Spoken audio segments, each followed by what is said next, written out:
Madame, Monsieur, bonsoir. Bienvenue dans ce bulletin d'information spécial. Bonsoir. Nous sommes le lundi 2 mars 2026. L'actualité internationale est aujourd'hui dominée par une situation d'une gravité véritablement historique au Moyen-Orient. En situation extrêmement tendue, en effet, Le monde traverse actuellement une période de volatilité extrême. Des événements majeurs redessinent les équilibres géopolitiques globaux sous nos yeux, et ce, à un rythme effréné. et il est de notre devoir ce soir de présenter les faits avec la plus grande clarté. Absolument, et avec la plus stricte impartialité. Il faut préciser que ce décryptage est sponsorisé par ProWave AI et généré par Stylo News, l'application d'actualité propulsée par l'intelligence artificielle. Tout à fait. Le dossier qui nous occupe ce soir s'intitule, je cite, « L'Iran après les frappes, vide du pouvoir, contrôle du CGRI ou réinitialisation diplomatique ». Notre attention se portera donc exclusivement sur la région du Moyen-Orient et plus particulièrement sur la République islamique d'Iran.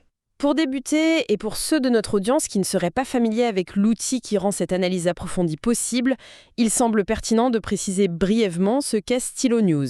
Je vous en prie, éclairez-nous. Eh bien, il s'agit de la version grand public du logiciel Stylo IntelOps.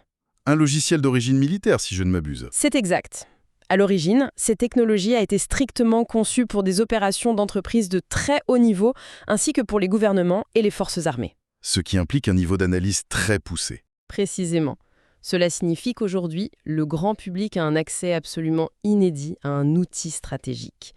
Un outil pensé pour soutenir les décideurs mondiaux face à des flux d'informations complexes. C'est un véritable changement de paradigme dans le traitement de l'information. La mission de notre bulletin ce soir est d'ailleurs méthodique. Une approche rigoureuse est de mise. Il s'agit de retracer les schémas des événements qui se sont déroulés au cours des 2 dernières semaines. Nous allons évaluer les impacts à l'échelle locale, nationale, mais aussi internationale, Nous identifierons également les décideurs clés et leurs perspectives. tout en proposant des plans d'action possibles, sans oublier de passer en revue le sentiment général exprimé sur les réseaux sociaux. Un programme dense. En effet, pour bien comprendre l'embrasement actuel, il est nécessaire de remonter à la source diplomatique. Les agences de presse internationales pointent vers une impasse totale lors des récents pourparlers de Genève, qui se sont tenus du 20 au 27 février. Des négociations nucléaires indirectes, il faut le rappeler. Indirect, oui, sous la médiation du sultanat d'Oman. Comment cette rupture diplomatique s'est-elle articulée concrètement sur le terrain ? L'impasse est survenue de manière assez brutale. Les rapports indiquent que le président américain Donald Trump a posé une exigence catégorique lors de ses pourparlers. Le démantèlement total du programme nucléaire iranien. Exactement. Concrètement, cela implique un enrichissement d'uranium réduit à 0. Et cette demande était accompagnée d'un ultimatum strict de 10 à 15 jours. 10 à 15 jours, c'est un délai extrêmement court en diplomatie. C'est un délai de crise. Face à cette exigence, la délégation iranienne menée par Abbas Araghchi a refusé toute concession. Et ce refus ne repose pas uniquement sur une simple posture, n'est-ce pas, Eve ? Les sources évoquent un fondement théologique profond à cette position. C'est un point crucial. La position iranienne s'appuyait sur une fatwa émise par le guide suprême lui-même. Une fatwa interdisant formellement le développement d'armes de destruction massive. Absolument. Pour les négociateurs iraniens, cette fatwa constituait une garantie suprême. Par conséquent, la demande américaine de démantèlement total a été jugée inacceptable. Elle a été perçue comme une humiliation touchant à la souveraineté même du pays. Ce blocage diplomatique, perçu comme irréconciliable de part et d'autre, a servi de catalyseur. Il a entraîné une mobilisation militaire d'une ampleur rarement observée ces dernières décennies. Les chiffres de cette mobilisation sont d'ailleurs vertigineux. Les données compilées font état de plus de 310 vols militaires américains acheminés vers la région. Et ce, de manière continue. Et le détail de ces vols révèle clairement les intentions tactiques. Observons par exemple les bases américaines en Jordanie. Notamment la base aérienne Muwafaq al-Salti. Oui, cette base a atteint sa capacité maximale avec le positionnement de 119 avions ravitailleurs. Pour ceux qui nous écoutent et qui ne sont pas des spécialistes de la stratégie militaire, que signifie précisément la présence de 119 avions ravitailleurs ? Eh bien, un avion de chasse possède un rayon d'action limité par sa réserve de carburant. Accumuler 119 ravitailleurs en vol ne sert absolument pas à une simple patrouille défensive de routine. C'est une infrastructure offensive. C'est l'infrastructure logistique nécessaire pour soutenir de vastes opérations de frappe continue. Cela permet à des flottes entières de bombardiers de pénétrer profondément dans un espace aérien hostile, d'y rester et de revenir en toute sécurité. L'indication claire d'une préparation à une campagne aérienne massive. À cela s'ajoute un déploiement inédit de chasseurs furtifs F-22 confirmé sur le sol israélien. Sans omettre la composante navale, qui est tout aussi impressionnante. La présence de 2 porte-avions de l'US Navy en Méditerranée orientale, l'USS Gerald R. Ford et l'USS Abraham Lincoln. Face à cet encerclement, la réaction ne s'est pas fait attendre. Sur le plan diplomatique d'abord, l'Union européenne a pris une décision majeure. La désignation officielle du Corps des gardiens de la Révolution islamique, le CGRI, comme une organisation terroriste. Tout à fait. Et pour bien cerner l'enjeu, il est important de rappeler que le CGRI n'est pas une simple branche de l'armée. C'est l'épine dorsale idéologique du régime et une force paramilitaire d'élite. Et la réponse de cette organisation s'est manifestée dans les eaux du Golfe Persique. La marine du CGRI, sous le commandement du contre-amiral Alireza Tangsiri, a orchestré des exercices militaires d'envergure. Ils ont notamment testé le missile antiaérien Sayad 3G. Mais le fait le plus alarmant, celui qui a fait frémir les marchés boursiers du monde entier, a été la menace explicite de fermer le détroit d'Ormuz. Un goulot d'étranglement vital. Exactement.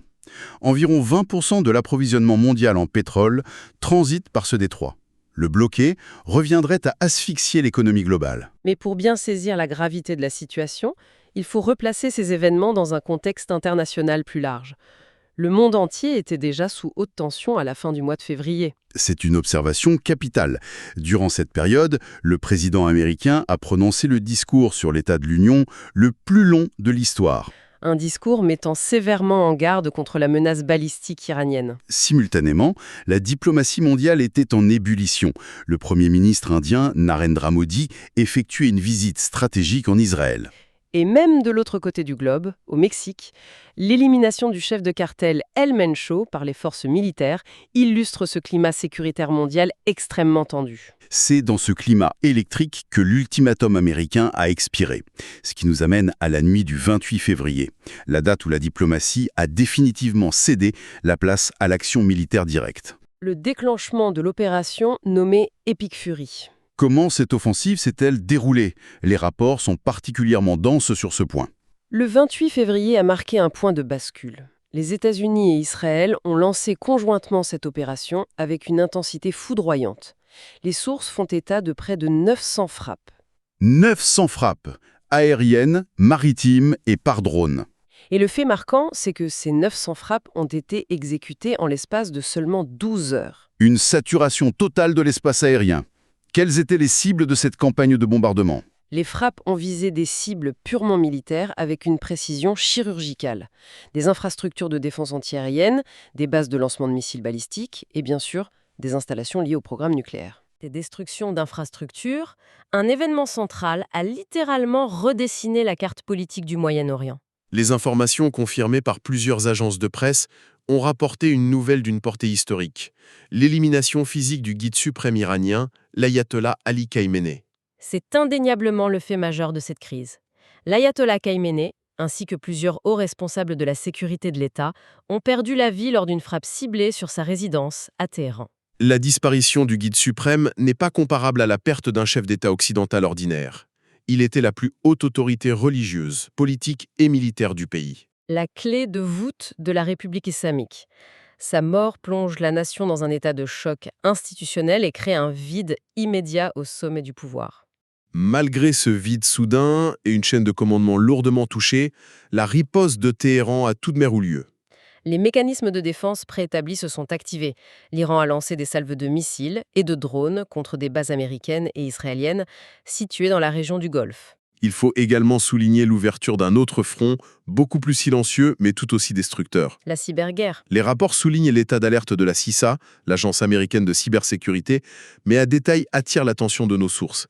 Il est mentionné que la CISA est actuellement en sous-effectif. En raison de problèmes budgétaires, oui. Concrètement, qu'est-ce que cela implique de faire face à une cyberattaque étatique avec des effectifs réduits? La CISA est le bouclier numérique du pays.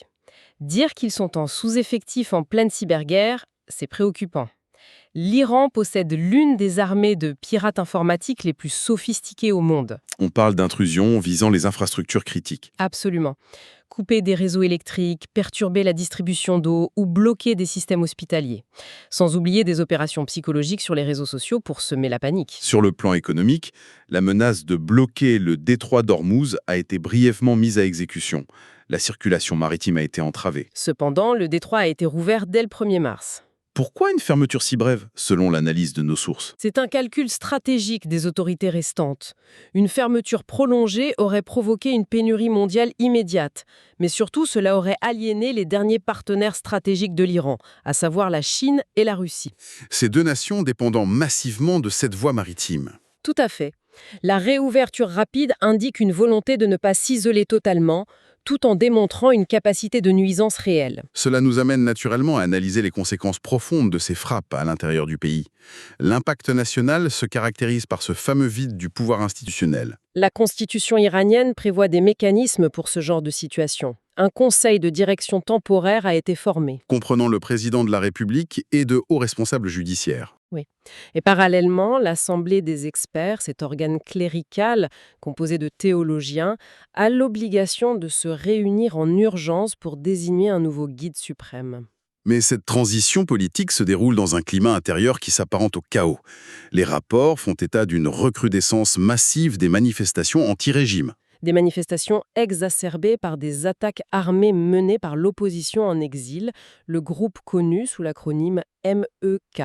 La situation intérieure semble au bord de l'implosion civile, et cette polarisation extrême se reflète parfaitement à l'échelle internationale. L'analyse des sentiments mondiaux montre une communauté internationale profondément divisée face à cette opération militaire. D'un côté, nous avons observé une vague de manifestations pro-démocratie. À Londres, près de 1500 personnes ont défilé pour exiger la fermeture de l'ambassade d'Iran. Ils perçoivent ces frappes comme une opportunité historique de libération. À l'inverse, de massives manifestations anti-guerre ont éclaté dans de grandes villes des États-Unis, en Inde et au Pakistan. Les manifestants dénoncent l'intervention militaire américano-israélienne. Concernant ces manifestations sur le sol américain, il est pertinent de mentionner un rapport spécifique, issu de nos agrégateurs de sources. C'est l'un des aspects fascinants du traitement de l'information en temps réel. Que révèle ce document sur la nature de ces protestations? Le rapport indique que certaines de ces protestations auraient été coordonnées à l'échelle nationale seulement quelques minutes avant l'annonce officielle des frappes. Une rapidité d'organisation qui soulève des questions. De plus, le document suggère que ces mouvements auraient été financés par des entités potentiellement liées à des adversaires étrangers. Le nom du magnat chinois Neville Roy Singham y est cité. Il est bien entendu impératif de rappeler à notre audience que nous rapportons ces allégations de manière strictement neutre. Sans aucune validation politique de notre part. L'objectif est d'illustrer la complexité des dynamiques d'influence qui se jouent en marge du conflit armé. Les populations sont divisées, mais qu'en est-il des décideurs gouvernementaux? Les postures des États dessinent les lignes de fracture. Aux États-Unis, l'administration présidentielle assume pleinement l'opération.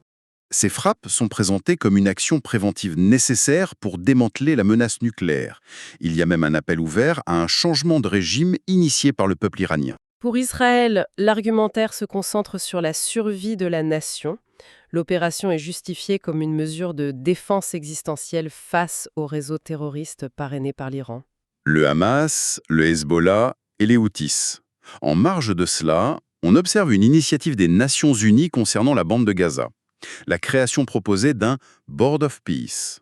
Un conseil de paix international pour la gouvernance future du territoire. Cependant, Israël observe cette initiative avec un scepticisme très marqué. Les réactions des autres puissances mondiales sont tout aussi tranchées. La Russie et la Chine ont formé un front uni. Elle condamne fermement l'opération militaire, la qualifiant de violation flagrante de la souveraineté territoriale de l'Iran et d'infraction au droit international.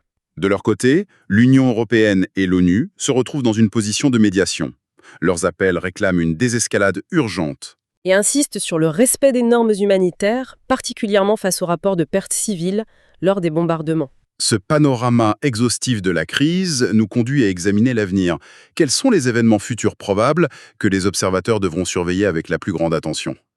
L'analyse des données de Stylo News dégage 4 axes majeurs de surveillance. Le premier concerne sans doute la politique interne de l'Iran. Tout à fait. Le processus de sélection du nouveau guide suprême par l'Assemblée des experts, l'enjeu est colossal. Assisterons-nous à un durcissement du régime sous le contrôle exclusif de l'appareil militaire du CGRI? Ou bien, le désaccord au sein du clergé conduira-t-il à une implosion institutionnelle complète? C'est la question centrale. Le deuxième point d'attention concerne la voie diplomatique, l'éventualité d'un 4e cycle de négociations à Vienne. Si les canaux diplomatiques parviennent à organiser cette rencontre, elle représentera très probablement l'ultime rampe de sortie avant une guerre régionale totale. Le troisième point crucial réside dans l'activité des forces mandataires. Les milices alliées de l'Iran. Le Hezbollah au Liban et les Houthis au Yémen pourraient lancer des attaques massives en représailles de l'assassinat de l'ayatollah Khamenei. Enfin, le quatrième élément à observer de près concerne la volatilité des marchés économiques mondiaux. Une surveillance étroite des prix du pétrole brut s'impose, la sécurité des voies navigables dans le golfe Persique reste précaire. Toute nouvelle perturbation dans le détroit d'Ormuz pourrait déclencher une panique sur les marchés. Ce qui dresse un tableau complet des forces en présence. Il est pertinent de détailler un peu plus le fonctionnement de Stylo News, l'outil qui a permis cette synthèse. Il s'agit d'une application sophistiquée, disponible sur mobile et sur ordinateur, que les particuliers peuvent télécharger. Et sa véritable force réside dans la personnalisation. Exactement. Elle permet de générer des notes d'information, des briefs, structurés à la manière des rapports de renseignement. L'intelligence artificielle compile et analyse les données de centaines de sources d'informations traditionnelles et du réseau social X. L'objectif est de fournir une clarté instantanée. Il est d'ailleurs conseillé à ceux qui nous écoutent de s'abonner à Stylo News pour obtenir ces actualités sur demande. L'accès s'effectue directement via le site internet à l'adresse www.stylonews.com. Avant de clore cette analyse formelle, l'examen minutieux des sources soulève une ultime réflexion. Une réflexion basée sur les faits, mais offrant un angle de perspective différent. Je vous écoute. L'élimination du guide suprême a été conçue pour paralyser l'Iran. Cependant, et si, au lieu de provoquer l'effondrement du régime, cette action avait supprimé le seul garde-fou idéologique existant? Une hypothèse troublante. Le guide suprême exerçait une autorité qui, par moments, bridait les ambitions du corps des gardiens de la Révolution. Sans cette restriction religieuse, il est plausible que le CGRI transforme définitivement l'Iran en une véritable dictature militaire, sans aucune limite diplomatique. C'est une perspective qui invite à mesurer les conséquences inattendues des actes de guerre. Ce qui clôture la partie formelle de notre bulletin d'aujourd'hui. Sur une note beaucoup plus personnelle, c'est un exercice toujours très intense de démêler un dossier géopolitique d'une telle densité. Un immense remerciement s'adresse à notre audience pour son écoute attentive. C'est un véritable privilège de partager ces moments de décryptage. L'engagement de ceux qui nous suivent est grandement apprécié. D'ailleurs, il est toujours plaisant et fascinant de lire les suggestions de sujets pour nos futures analyses approfondies. Ces propositions sont lues avec beaucoup d'intérêt. Il est chaudement recommandé de suivre Stylo News sur les différentes plateformes sociales pour être alerté des prochaines parutions. Merci infiniment pour votre fidélité, prenez soin de vous en cette période troublée et à très bientôt pour un nouveau plongeon au cœur de l'information mondiale.